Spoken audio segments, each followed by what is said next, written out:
Shalom, selamat pagi, salam sejahtera bagi kita sekalian. Marilah kita bersatu di dalam doa. Terpujilah Engkau Bapa yang Maha Pengasih yang memberikan kekuatan dan kemampuan bagi kami di hari yang baru ini. Dan kami juga memohon belas kasihan-Mu dengan kuat kuasa Roh Kudus-Mu untuk menuntun kami mendengarkan firman-Mu. Sehingga kami semakin dimampukan untuk membenahi hidup kami dalam satu hari ini. Dalam Yesus kami berdoa. Amin.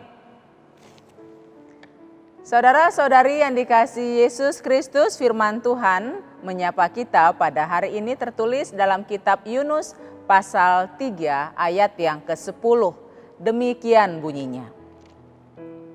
Ketika Allah melihat perbuatan mereka itu, yakni bagaimana mereka berbalik dari tingkah lakunya yang jahat, maka menyesallah Allah karena malapetaka yang telah dirancangkannya terhadap mereka, dan Ia pun tidak jadi melakukannya. Demikian firman Tuhan. Saudara-saudariku sekalian, mungkin muncul pertanyaan dalam pikiran kita saat membaca nats itu. Betulkah Allah pernah menyesal?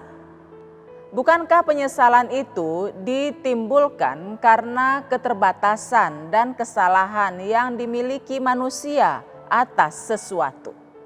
Misalnya, seorang yang percaya sepenuhnya kepada asistennya, namun tanpa diketahuinya ternyata asistennya telah menipunya. Atau seseorang yang melakukan kejahatan, kemudian dia dan keluarganya harus sengsara akibat kesalahannya dan lain sebagainya. Atas kondisi tersebut manusia menyesal. Itu lazim terjadi. Tapi bagaimana dengan Allah? Mana mungkin Allah akan menyesal? Sebab kita tahu bahwa Tuhan Allah yang kita sembah adalah Allah yang maha segalanya. Ia maha tahu dan tidak mungkin salah sehingga tidak akan mungkin pernah menyesal. Saudara-saudariku sekalian, bila dalam Alkitab kita menemukan kalimat Allah menyesal, itu artinya penulis menggunakan gaya bahasa metafora antropomorfis, yakni kalimat yang mengandaikan Tuhan sebagai manusia yang bisa merasa sedih, menyesal, dan lain sebagainya. Semua itu untuk memudahkan pembacanya memahami pesan yang disampaikan. Nats kita pada hari ini adalah reaksi Allah yang melihat pertobatan penduduk kota Niniwe. Niniwe adalah kota yang penduduknya sudah menjauh dari Allah. Niniwe adalah kota di Asiria yang didirikan oleh Nimrod, seorang pemburu perkasa yang menentang Allah. Niniwe merupakan kota yang besar dan makmur pada zamannya. Lama setelah itu, Niniwe menjadi ibu kota Imperium Asiria dan dikenal sebagai kota penumpahan darah. sebab orang Asiria melakukan banyak penaklukan dengan cara peperangan, serta menggunakan cara-cara yang sangat kejam untuk membunuh para pejuang yang mereka tawan.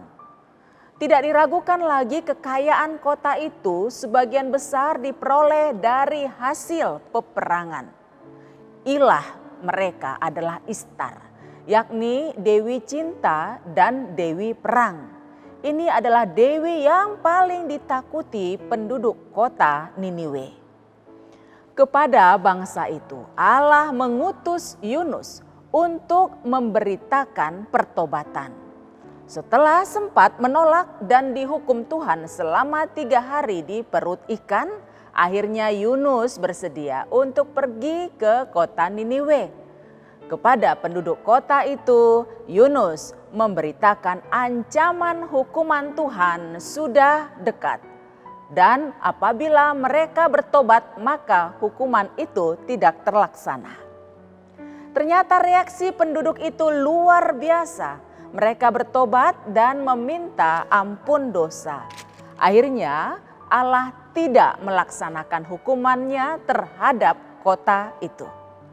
Untuk menyatakan sukacita Allah atas pertobatan bangsa Niniwe, penulis kitab Yunus menggunakan kata Allah menyesal dan tidak jadi menghukum bangsa tersebut. Sesungguhnya kata menyesal membantu pembaca untuk mendengarkan dan mengerti bahwa Allah luar biasa memiliki rasa kasih dan panjang sabar. Namun pada saat batas waktu yang Tuhan tetapkan untuk menantikan pertobatan kita telah habis, lalu Tuhan akan murka dan mendatangkan hukuman yang tidak tertanggungkan. Maka dari itu bertobatlah sebelum terlambat. Amin, kita berdoa. Ya Bapa yang Maha Pengasih, terima kasih Kau ingatkan kami pada hari ini agar kami lebih berhati-hati dalam bertutur kata, bersikap dan melakukan aktivitas kami dalam hari-hari kami, agar kami tidak menyesal kelak. Terima kasih Bapa, Kau telah mengingatkan kami. Oleh sebab itu mampukan kami untuk melakukan segala yang kami dengar pada hari ini supaya kami mampu melakukannya. Dalam nama Yesus Kristus kami berdoa. Amin.